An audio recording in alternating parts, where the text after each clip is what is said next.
Chapter 1: The Crime Scene. It was a dark and stormy night in the city of New York. Detective Sarah Anderson arrived at the crime scene, a lavish penthouse apartment on the Upper East Side. As she entered the apartment, she was struck by the sight that greeted her: a man in his mid-40s, lying dead on the floor with a deep gash across his throat, blood pooling around his lifeless body. The murder weapon was nowhere to be found, but what caught Detective Anderson's attention was the crimson-red tie that was tightly wound around the victim's neck. The victim was identified as Daniel Adams, a wealthy businessman with a notorious reputation in the business world. He was known for his cutthroat tactics and ruthless nature, which had made him many enemies. As Detective Anderson inspected the crime scene, she realized that the murder appeared to be meticulously planned and executed, leaving behind very few clues. Chapter 2: The Suspects. Detective Anderson began her investigation by interviewing the people who were present at the penthouse on the night of the murder. The list of suspects was long, as Daniel Adams had made numerous enemies in his professional and personal life.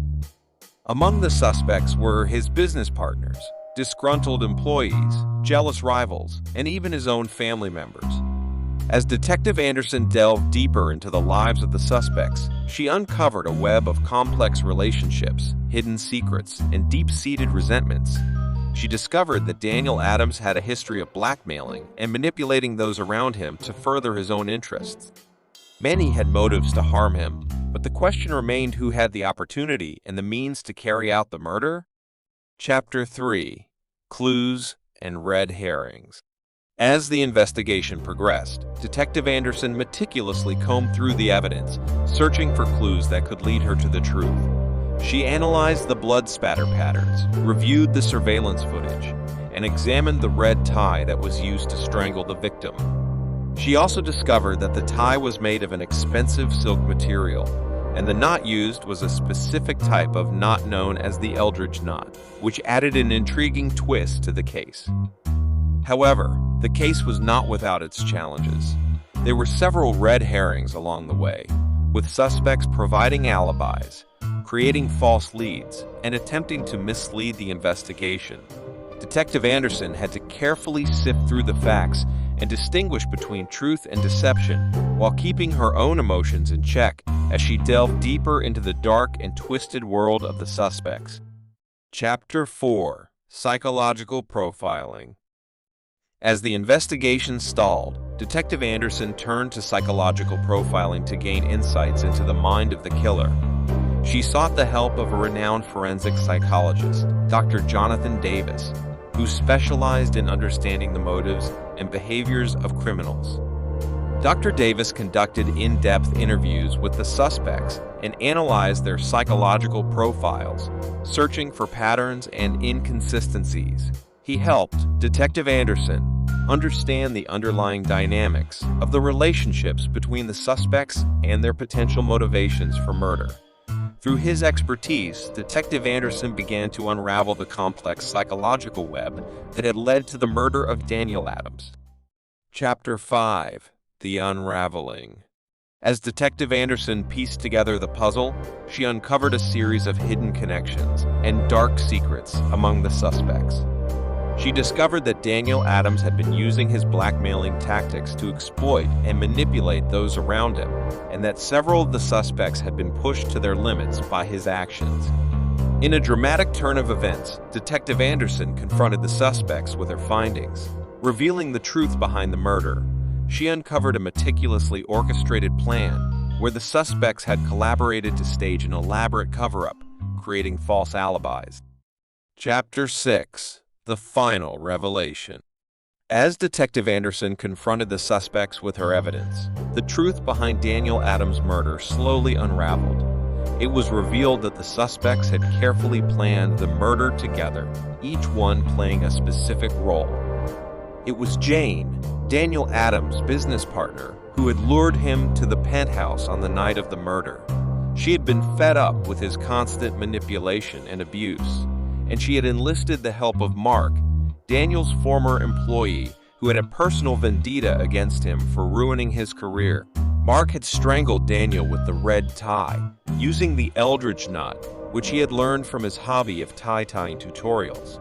After the murder, they had carefully staged the crime scene to make it look like a random act of violence, wiping down fingerprints and disposing of the murder weapon.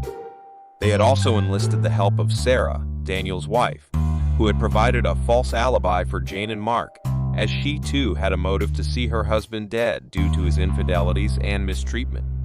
As the truth unfolded, the suspects turned against each other, revealing their own secrets and motives.